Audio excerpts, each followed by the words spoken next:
Glaucoma is a leading cause of blindness for people over 60 years old. But what is it and can it be prevented? To tell us more is ophthalmologist Dr. Rabia Moti-Ghoor. Assalamu alaikum wa rahmatullahi wa barakatuh, Dr. Rabia, and shukran for joining me. Walaikum salam and shukran for having me on again, Sister Mariam. It's always a pleasure. Alhamdulillah. All right, so we've heard about glaucoma before, but I'm sure many of us are unfamiliar as to what it is. So, what is glaucoma and what causes it? Okay, so glaucoma is one of the leading causes in the world of blindness.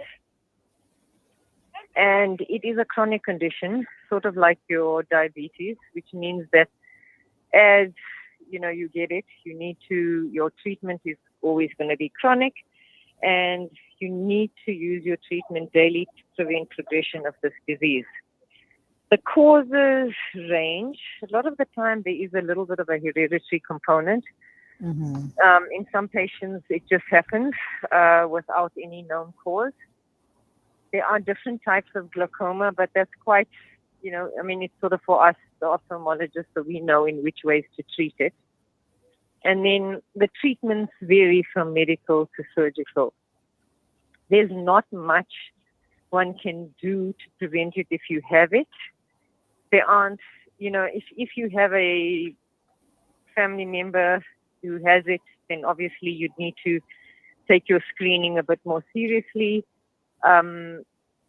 Otherwise, it's good to have your eye pressures checked once a year from above the age of 45. And obviously, like I said, if there's a family member, like a parent or a sister or a brother with glaucoma, then you probably want to screen from earlier on. Mm-hmm. Right.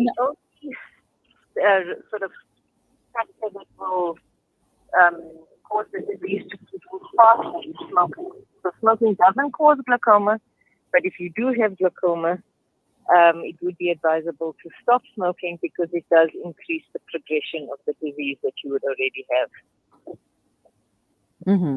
Now, what are the first signs and symptoms that glaucoma is developing?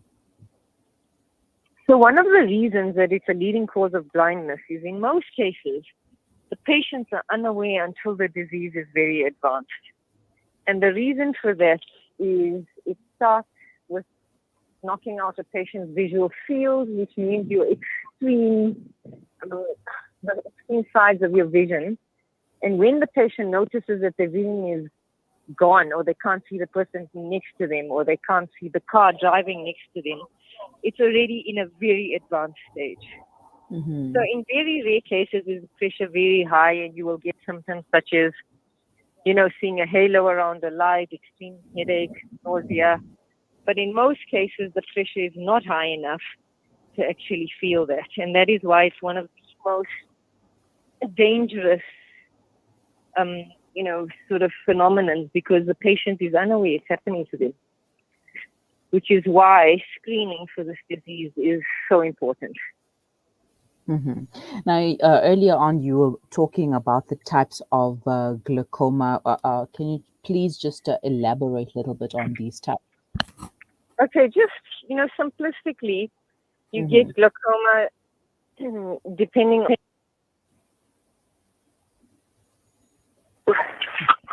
You get congenital glaucoma. Mm-hmm. Can you hear me? Yes, I can. Okay.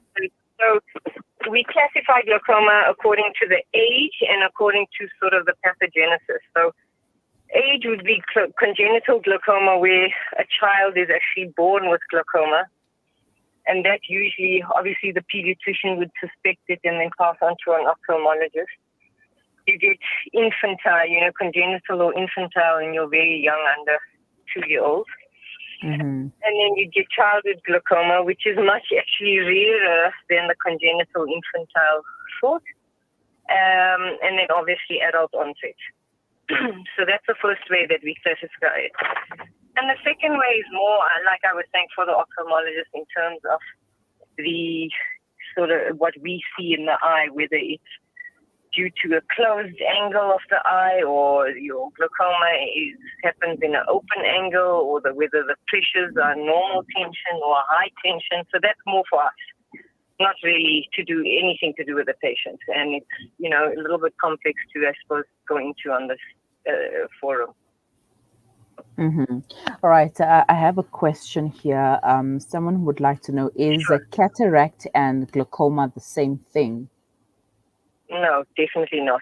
Completely different. They're both leading causes of blindness in the world. Cataract is actually a preventable thing because we can operate and give the patient sight the next day. Glaucoma, unfortunately, is progressive, and whatever vision you've lost, we are unable to regain that for the patient. So they're quite different. And also in terms of what we can do for the patient, glaucoma is chronic. Cataract per se is acute. Well, it comes on and then, we operate and the patient is fine the next day. So glaucoma, the damage done to the optic nerve by glaucoma is permanent. So that's why your visual loss permanent, which it makes it one of a much more severe form of eye disease, because we can't regain the eyesight that's been lost. Wow. Now, who are at risk of getting glaucoma? There is basically, aside from a little bit of a hereditary component, it can happen to anybody. There are no additional risk factors. Wow. And then when it comes to the age groups, I know you mentioned that a child can be born with it. And what about if the child is not born with it? Should let's say teenagers and 20-year-olds, 30-year-olds be concerned as well? To say the good thing is that optometrists sort of, if you're wearing glasses, optometrists generally do a, generalized check. We don't actually advocate it unless, of course, a patient has got eye symptoms, to screen under the age of 40. If, like I said, if there is anybody in the family, then obviously you'd want to check that earlier. But juvenile glaucoma is rare, but not to say it doesn't happen. It does. I think, the screening that we do have in the country is quite good in terms of vision, the checking of the visions in the nursery schools and primary schools, that sort of first line. To measure an intraocular pressure in a child is challenging for me, even if the child is uncooperative. We often have to take them to theater to do it. So it's not really feasible or practical to just, screen everybody. That's why, they leave it for the adult population, because we know that it is much more common in the adult population and much rarer in children.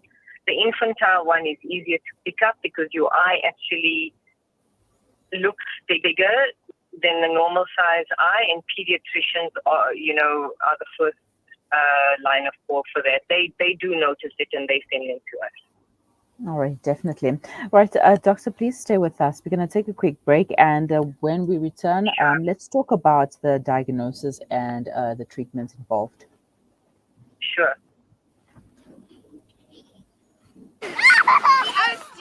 They say breakfast is the most important meal of the day, yet many children go to school hungry because of poverty. Penny Appeal's Breakfast Club aim to get a warm, hearty meal to underprivileged children so they can spend the day prospering in their schoolwork. Help feed a needy learner by visiting our website on www.pennyappeal.org.za or call 031 1100 573 to find out how you can donate. Penny Appeal. Small change, big difference. Nasiri Products, don't forget this name.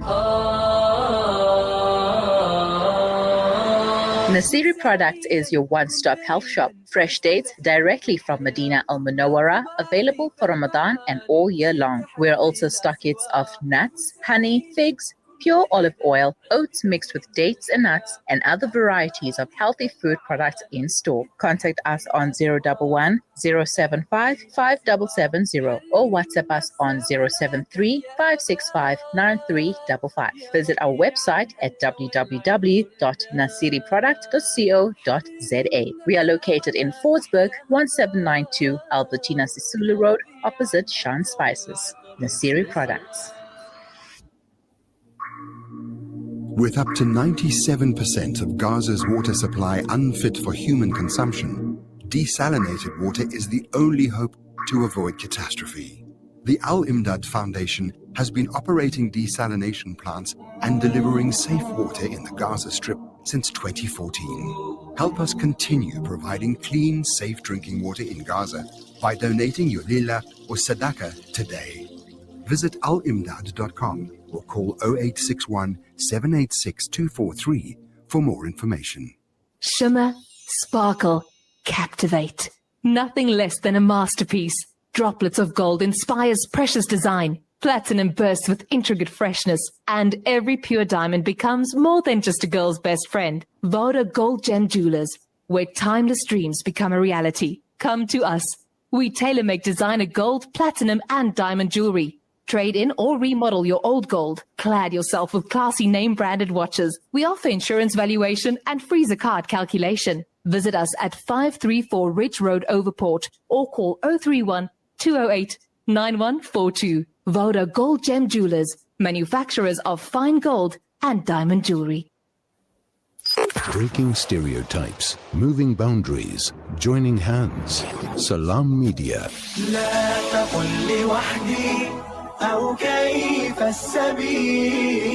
Humanity sets the agenda.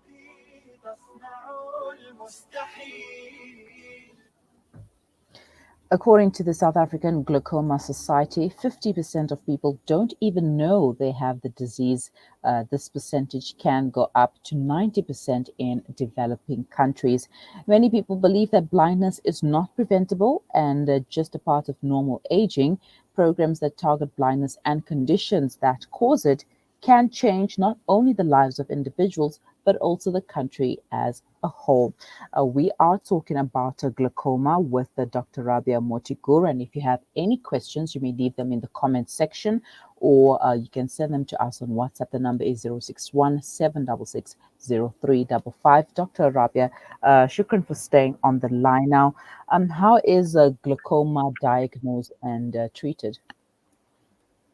Okay, so I'm going to just start off with, emphasizing the importance of this disease. Yes. This is World Glaucoma Awareness Week, and the reason why they have glaucoma awareness is because patients do not understand the devastating nature of this disease. It is a progressively blinding disease. And the vision, I'm going to repeat myself, the vision that you lose, we can do nothing to help you regain it. And when I say progressively blinding, it means that, you start losing visions from the extremities until all of a sudden you can't see the person sitting next to you, and the next thing you won't be able to see the person sitting in front. Why it's devastating is because the patient doesn't know that this is happening. Because very rarely, unless you're going for a driver's license test, will you ever check your visual field. So they have no idea unless their pressure is like very high, or like I said, they have headache or nausea or some sort of symptom. Otherwise, they don't know it's happening. And because they don't know it's happening and because they can't feel anything, when you diagnose them with that, and that we do various methods, we have testing the visual field, we have monitoring of the optic nerve, and obviously we test for high pressures. So once we diagnose a patient with glaucoma, they leave us, and no matter how much you explain, they'll still come back to you, I ran out of drops a week ago and 2 weeks ago, or they come back 6 months later. And I've seen it, where a patient is diagnosed with glaucoma, doesn't come back for 2 years, comes back to you and he's already blind in one eye. He hasn't felt it happening, and only when he realizes I can't see out of the one eye does he come back, and there's nothing we can do for him. Except to prevent the other eye from going the same way. And in a lot of cases, you see them blind in both eyes. So I'm going to compare it to diabetes in that if you are a diabetic and you use your medication every day and you diet regularly, you will be well controlled and live a good life. Glaucoma is the same. If you use your treatment every day of your life, and I say this to patients with glaucoma every day, and it doesn't, sometimes because they don't feel anything happening, doesn't sink in, you will be able to control the disease. If you miss your drop 1 day or 2 days and pick it up, you get the fluctuation of eye pressure. And fluctuation of eye pressure is devastating on the optic nerve and damages it. So glaucoma damages your optic nerve due to pressure. Now, it just means that person's pressure in the eye is too high for them. So some people may have a pressure of 40. Some people may have a pressure of 18, but they still have glaucoma. It's different sorts of glaucoma. But the pressure in their eye is too high for them, and thus the optic nerve gets damaged. And your optic nerve is the nerve that gives you vision. So there is medical treatment and there is surgical treatment. And obviously this depends on you, how advanced you are in your disease, and, what your ophthalmologist is advising you is the best course. Mm-hmm. All right, so what is the... Yeah. Need to take it every day without fail. Mm-hmm. All right. What does the treatment consist of? I heard you mentioning eye drops. Are there anything else that the patient would take? Eye drops or surgery. Eye drops or surgery, and that's what I said. It has to do with the patient, the treating doctor, the advice, and whatever different circumstances, whatever they choose. So that it's. I'm not going to say. Sometimes you start off with medical treatment. There are surgical options, so that, is for the patient and for the treating doctor. But whichever course you take, you got to understand that it's a chronically progressively blinding disease should you not treat it. All right, doctor, what lifestyle changes can one adopt to avoid glaucoma if you can avoid getting it? You can't, because there's no specific cause. Yes. That's what I was saying. It happens to you. It's not that you can do anything to prevent it coming on, or it will happen if it's going to happen. So there's nothing. If you're a smoker and you're diagnosed with glaucoma, you need to stop smoking, because smoking decreases blood flow to the eye because it thickens the blood. Exercise is always good because it increases your blood flow through the whole body. But these are things if you diagnose. But anyway, exercise is good, and to stop smoking is also better for your health. So it's general, but there's nothing that one can do to prevent it coming on, or you need to screen, and if you diagnose, you need to take that diagnosis absolutely seriously. All right. Dr. Shukran, so much for your time and for enlightening us about glaucoma, the silent killer. Oh, not the silent killer, the silent thief of sight. Thanks for having me on your show, Sister Mariam. Assalamu alaikum. Walaikum assalam.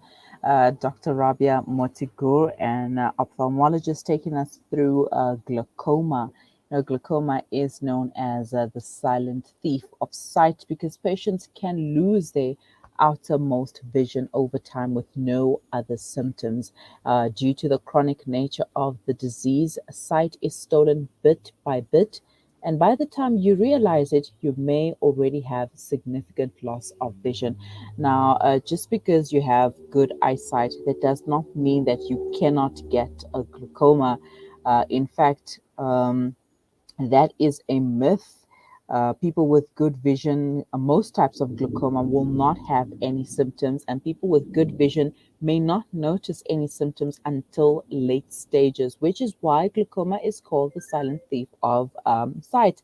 The later the disease is diagnosed and treated, the more likely it is that noticeable vision loss may occur.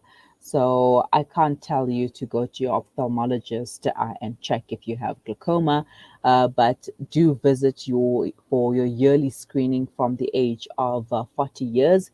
And there is also a congenital glaucoma, like doctor mentioned, and this is for someone who has been born with it. Like you can be born with diabetes, you can also be born with glaucoma. And you, you will another myth is that a person will with glaucoma will eventually become completely blind. Well, it does not lead to vision loss for most people. The frequent eye exams are the key to early diagnosis, increasing a person's chance of maintaining good eyesight and leading a healthy lifestyle. With modern treatment, glaucoma is controllable, so all is not lost. You are listening to the Mid Morning Talk on Salam Media with me, Maria Mukwanda, and we will be right back.